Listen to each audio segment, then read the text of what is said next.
Thanks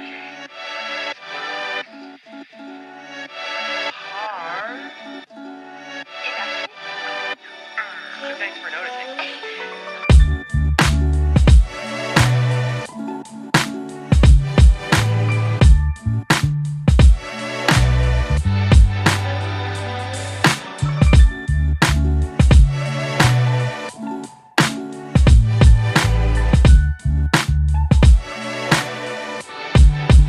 Now we're starting to get this!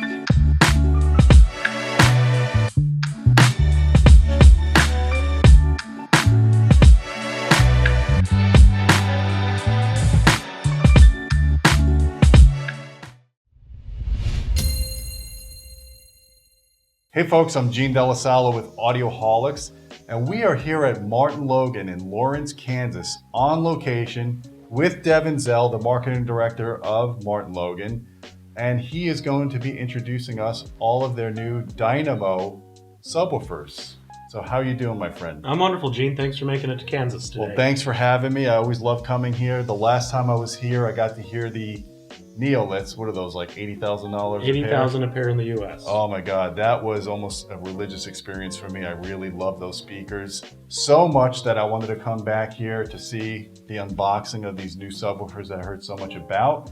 We're going to be reviewing a few of these models. We'll have all the measurements and stuff on the Audioholics website, but I wanted to give you guys a whole overview of all of these subwoofers so you can figure out what model's best for your room. So Devin, which model are we unboxing today? Today I have a Dynamo 1100X. Of the 5 models in the Dynamo series, the 1100X is second to the top. There's one model above it called the Dynamo 1600X. Okay. This is a 12-inch subwoofer in a sealed enclosure. Nice. So we're going to unbox this for you guys because I know you guys love us unboxing. It's kind of like an audio porn kind of thing. You like seeing it taken apart and seeing what comes in the box. We're going to do that, and then we'll talk more about these products. So you got your trusty knife here. All right, let's get it started. I'll cut it open for you, Gene, and I'll let you do all the heavy lifting. Kids, don't do this at home. Actually, Gene, when unboxing a large sub like this, there's a trick that we've designed into most of our packaging that allows you to not have to do any lifting. Nice. I like when I don't have to lift, especially if it's a product that weighs 60 to 100 pounds or so, like one of these do. So the trick is to just peel back the opening and go ahead and pull the contents out. So we have the user manual here, no power cords up here. No power cords up there. I'm going to put this on the side. So the trick is to carefully roll the subwoofer, lift the box off. Alrighty.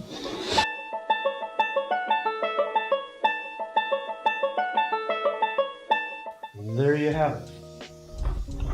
Well, that's a really neat looking box we got there. I like the feet on here. Now, if you look inside the box you set to the side, there are probably a couple items in there that you didn't grab. There it is.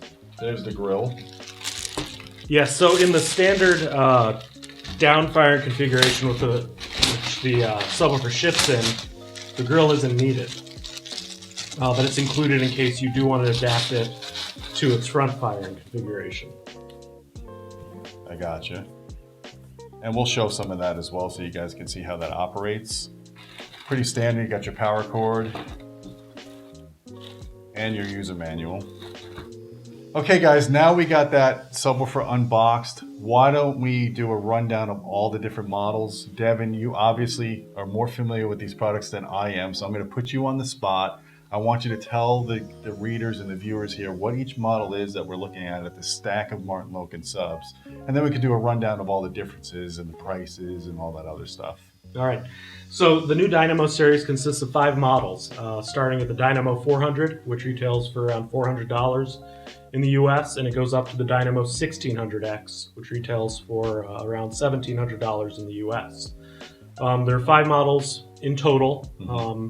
The features are kind of broken down to price points, so as you get better and better subs, you get more and more features. The bottom 2 models, the Dynamo 400 and Dynamo 600X, are ported designs, while the other three models, the 800X, 1100X, and 1600X, are sealed enclosures.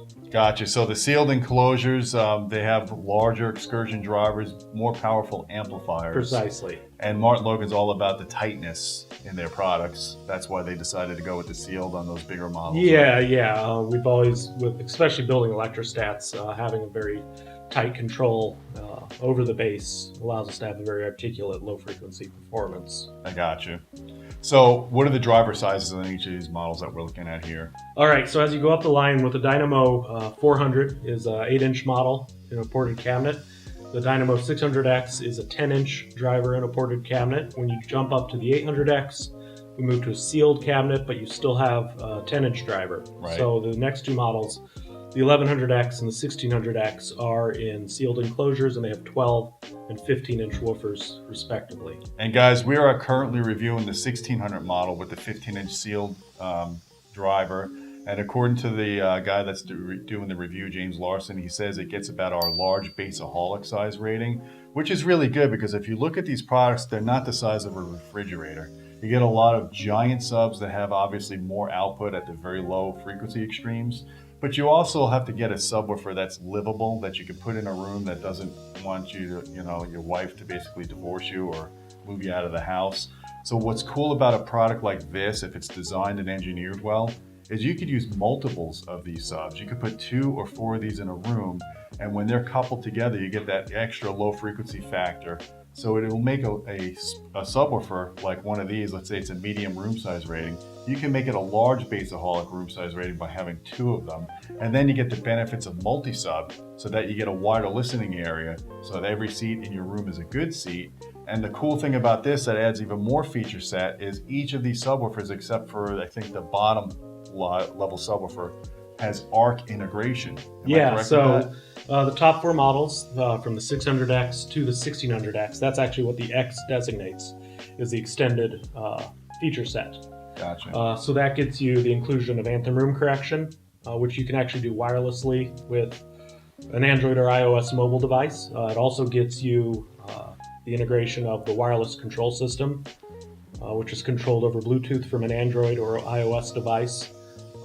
And then those 4 models actually also have an input on the back that allows you to upgrade with a wireless signal transmitter and receiver system. So you could put the sub anywhere in the room you want without having to pull wires. That's very convenient, especially if you're trying to find the best location for your sub. You could literally do our subwoofer crawl technique and not have to drag a cable around with you. And then when you go and place the sub in the ideal location, if you don't have a pre-wire there, you don't have to worry about it because then you have the wireless transmitter. So I wanted to talk to you a little bit more about the ARC room correction. I'm currently reviewing the ARC room correction in the STR series of separates, and I'm really enjoying the ability to flatten the bass out in my room and all the customization that it offers. I'm actually now a believer of ARC. As I haven't tested it for years, but I heard such great things in the press. I can tell you guys that ARC does help you. It does flatten that bass out. It doesn't do any harm at the higher frequencies if you're running a full range product. I haven't tested it ARC in a subwoofer product, but the premise of it should still be very similar. Am I correct? No, the premise is exactly the same. You take five or more measurement locations with the mic positioned at each. ARC runs some mathematical equations to understand what the room is doing to influence the sound, and then customizes EQ curves to flatten the sound to the lab standard. Gotcha. Now the question I have for you, what happens if I'm running an MXR receiver or an AVM processor which also has ARC? Should I not use ARC in the subwoofer and just run it through the receiver, or do you recommend just running ARC here and not doing it through the receiver? What's the process there? So if you're putting the sub into a system that has room correction built into your processor, whether it be Anthem room correction or another brand's room correction system, we always recommend arcing or doing room correction on the subwoofer's built-in system first. Okay. What that's going to do is it's going to go ahead and get that sub flattened out to the location in your room, and it's also going to relieve some of the processing that your processor then has to do. So it frees up some of the resources in your processor to concentrate on other areas of the room, so there's less work for the processor to do overall. Okay. And then additionally, once you get the sub EQ'd into a room with room correction that's built into the sub, you'd still want to run your processor's room correction system because that's going to help calibrate the entire system, so all the surround channels, the front channels, and the subwoofers all together as a whole as well. Yeah, you want to get that critical region between the satellite, especially from the main channels to the subwoofer. You want to get that integration really tight. And the best way to do that is to use the room correction system, especially because in Anthem processors and receivers, you can limit the room correction below the room's transition frequency. You don't have to do full range if you don't like full range room correction. So you could stop it at, say, 300 hertz, but then you're getting that good room correction at the 80 hertz range where you're crossing over your satellites to one of these subwoofers. Precisely. So it's just getting the sub flat to begin with is going to help the overall experience of arcing the entire system as a whole. And remember, when you run room correction on a home theater processor, it's doing more than just setting levels on speakers and subwoofers. It's also generally helping with the bass management as well. And the subs built in. Room correction is not going to set any bass management settings. It's just going to get the output of that sub flat to your room. Gotcha. And the other guys, the other nice thing is once you get that bass flattened out, you can actually raise the levels a few dB higher, and you get more impact from the bass. It's not boomy. It's a good trick. You flatten the bass out first, then you can raise the levels to your taste. Yeah, so one unique feature about these subs is that we have a wireless control system. So you download a free app for your iOS or Android device, and then that connects to the sub with Bluetooth and lets you control it. So if you've already arced the sub within the room and you do have a flat response, we offer a low frequency bump of 10 or plus or minus 10 dB, which will allow you to take that flat subwoofer response and actually give the sub a boost in the lowest frequencies to get a little more deep bass energy out if you desire that. Oh, nice. The other thing I wanted to ask you about is I noticed the subwoofer doesn't come with its own microphone. Is that something you buy on your own, or do you use the microphone built into your phone? You actually don't need a external microphone to arc these. So on iOS devices, the iPhones and the iPads are manufactured to a tight enough tolerance that the software, when you install it, can look and see what model you have, and it understands what the performance of the microphone built in is going to be. I gotcha. So it's predictable enough that we can get good room measurements and get a good flat bass response in your room. With Android devices, it's a little more problematic. So Android, because of its much more open manufacturing approach, a lot of companies build Android devices that have a myriad of microphones in them, of various qualities, etc. So there's no way for us to know what the performance of a microphone in an Android device does, except for being able to take our own measurements of that microphone. So for the subwoofers, if you're using the Arc mobile app, there's actually a subroutine built in the Android version where you would just take the device, the tablet or the phone, and put it directly in front of the subwoofer, and then it does a near-field calibration where it listens to the sub and it's able to do a pretty good approximation to what that microphone response is in the phone itself. So in other words, when you do that measurement, the Anthem system knows what the subwoofer, how it should perform, and it takes that out of the equation. Whatever difference is left over is the microphone effects. Yeah. So there's no guarantee in a microphone that a microphone is flat in what it hears. It may have dips or peaks. Right. So if you're trying to get a flat response of a subwoofer in a room, if you're measuring it with a device that isn't flat to begin with, you're never going to get a flat response. But by understanding the anomalies in the response curve of a specific microphone, we can take those out of the equation. Okay. So, yeah, it's just it's a trick to letting you get a flat bass response that is truly flat. I got you. That sounds really interesting, guys. I think you should definitely check that out. Having that ability to flatten your bass through the subwoofer is a great feature set. You're not going to get on all subwoofers. It's something to consider when you're looking at a Martin-Logan sub. I also really like the finish of this product. I don't know if does it come in different colors, or is any color as long as it's black. As long as it's black, but it's a nice black. It's not a glossy black, so it's not going to cause a lot of reflections in a dark room. I wanted to talk to you a little bit about the back panel and all the different connectors. Okay, let me turn this around for you. So the connectors on the back panel, you'll notice there aren't a lot of controls on the back panel. Correct. Essentially, there's a level knob, and that's it. Reason for that is that most of the controls in these subs are handled through the Bluetooth app on your phone. Right. So if you're running this in just LFE as an LFE on a home theater system, there's not much you need to do because the home theater processors can do most of the bass management and setup for the crossover, etc. So you would just set this to there's a setting control here that lets you take it to local. It gives you control of the level, and you hand off everything else to your processor. Okay. Now you can also set it up via this switch to app, which hands all the controls over to your Bluetooth device. Nice. As far as inputs go, every model in the new Dynamo series, even down to the Dynamo 400, has left and right speaker level inputs. So if you're putting this in a system where you're bypassing bass management, like let's say you just have a very simple 2-channel system with a vintage amp or a vintage integrated with a pair of bookshelves, you could just run cables off the amp to your speakers and then from the speakers to the subwoofer using speaker level inputs. It's discreetly hidden down here with banana inputs. That's very slick. Usually they're push terminals, but I like this approach much better. It's much easier to terminate. You use a banana, it's a better connection. And it's clean. Yeah, it's very clean. So that's one possibility for connecting. If you are using something with preamp outs for left and right, there are left and right inputs on the 600 or on the 400 and 600. There are 2 RCA inputs. One doubles as LFE. So if you're putting it in a 2-channel system, you can hook up the preamp outs to the left and right input. If you're putting it in a home theater system, you can hook any of these up to the LFE input. Okay. Now in the 400 and 600X models, the right channel, the right in doubles as LFE input. But when you move up to the 800X and 1100X, we actually add a discrete XLR input, or not a discrete LFE input. Right.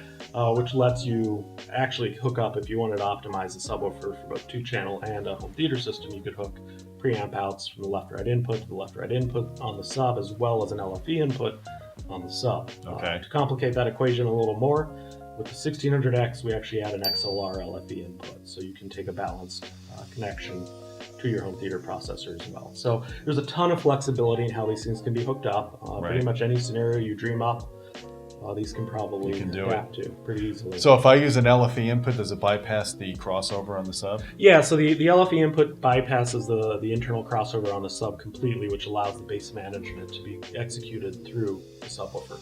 On the models that don't have a discrete LFE input, so on the 400 and 600X, if you are going to use it only as an LFE channel on a home theater processor, you would just set the crossover level in that Bluetooth tablet or phone control system to bypass. Okay. Cool. The only thing I guess I was wondering about, just looking at the sub here, if you wanted to talk a little bit about the driver, why did you guys use the surround that's inverted? Is there a reason for that, or is it just something that looks cool? Well, no, there are a couple of reasons. One of the main reasons is these are down-firing designs. And to get clearance, you want airflow. I mean, you're moving a lot of air, you have to let that air out. So if you're firing towards the floor, anything that's obstructing air from flowing out from under that sub becomes problematic. Very simple reason to do the inverted surround is it takes that surround that would stick down an inch under the sub out.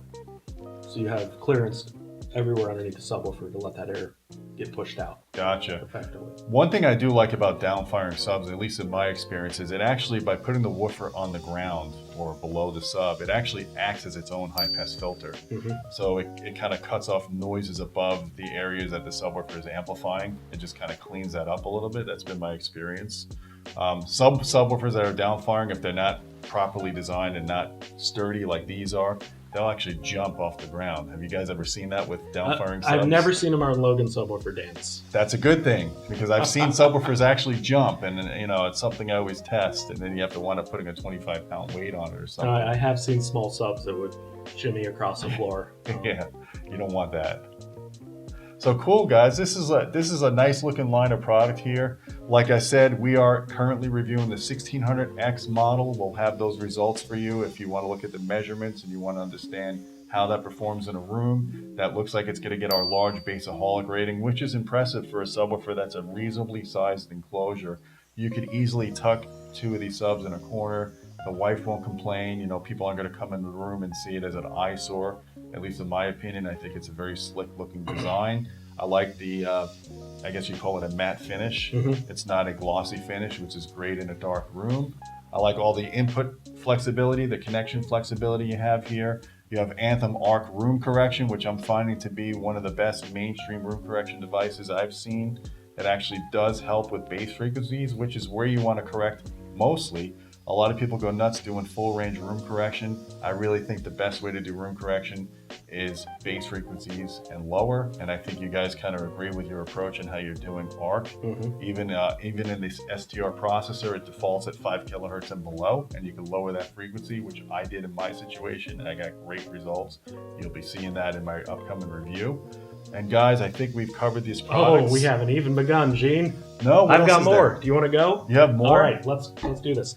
Okay. So you talked about the benefits of a downfiring subwoofer, which is generally the application most people use if the sub's out in a room. Okay. But if you're doing a custom install, where you're putting the sub in a cabinet or hiding it in a cavity of some sort, Right. where it won't be seen, the Martin-Logan 800X, 1100X, and 1600X do something that we describe as the flip trick.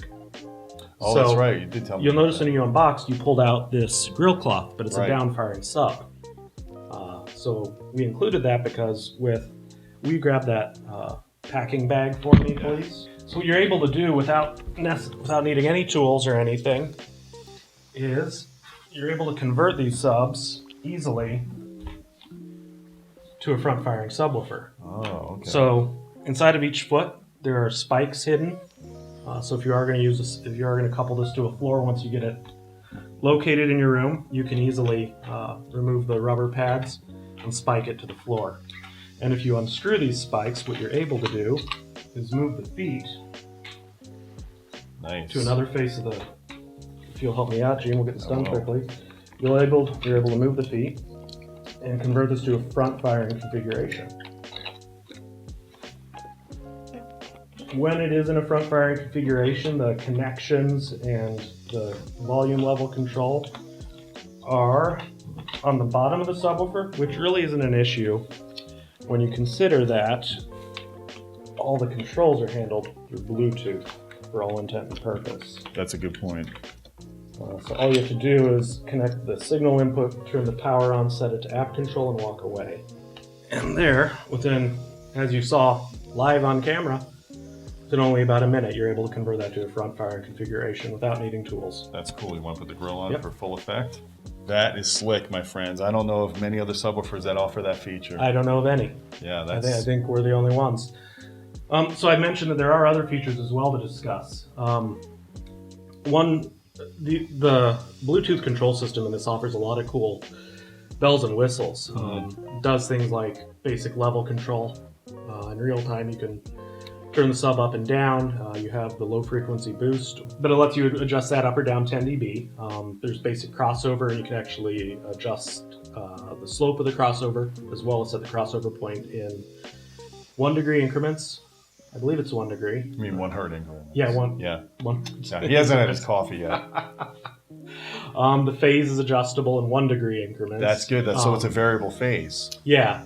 So 0 to 180, and then there's an invert as Right. well on the, so you can go pretty much. Guys, that's all an the way invaluable tool that people often forget.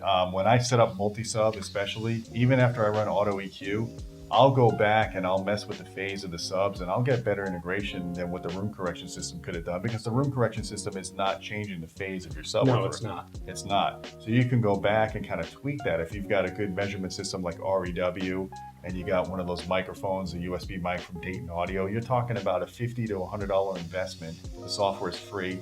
You want to do your own measurements in your room, you guys can really tune these subwoofers to get perfect bass if you spend a good half hour or so just messing with it after all your auto EQ is done. Or you just use your ears. That too. Like 90% of people, Gene. That's true. I tend to take things to the next level because I'm an audioholic, but yeah, you can use your ears. Some other features in the control system.